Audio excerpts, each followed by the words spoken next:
that we need to do. The CM District Level Open Under 12 Years Football Tournament 2023 concluded today at Kiang Nangba Stadium, Juai, where Amlaram Government LP School Girls and Padu United A Boys won the final matches. These two teams are from the Amlaram block, where 4 grassroots tournaments were held earlier in different blocks of Thalasken, Lasken, Amlaram and Namdong. The semi-final and final matches were held in Juai.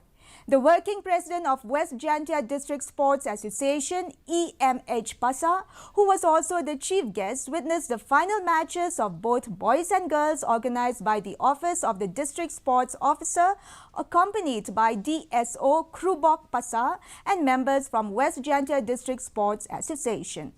In the Under-12 girls final, Amlaram Government LP School defeated the Mukla Grassroots Centre 1-0.